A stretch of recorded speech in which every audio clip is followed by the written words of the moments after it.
Another day, another change to Facebook. So if I were to ask you, is it cool that these people are dancing on the side of a building? Would you know how to answer without seeing one of these? Now, the question itself is sort of preposterous.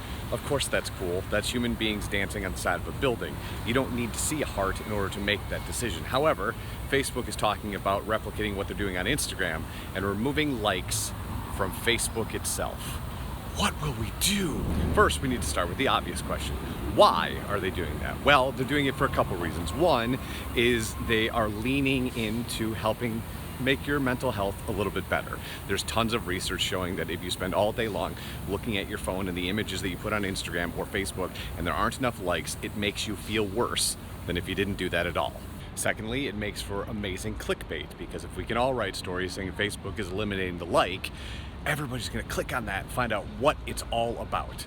But here's what we tend to miss about this story.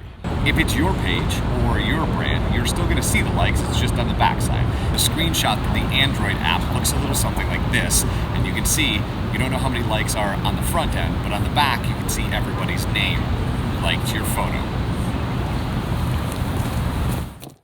You're not going to get, and what's going to tend to be a little bit more difficult in this ecosystem where Instagram and Facebook eliminate likes on the front end, is the Pavlovian response, the viral response, how something just kind of catches fire and then rolls on, because no one will know how many people like it on the outside of the app. So if I'm showing up at the Art Prize Facebook page, I don't have any idea how many people like that image of people dancing on the side of a building.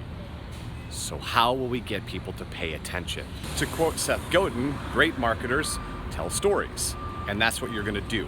You're gonna tell better stories. You're gonna make time to figure out the best way to craft a story about your brand or what your brand is working on right at this moment.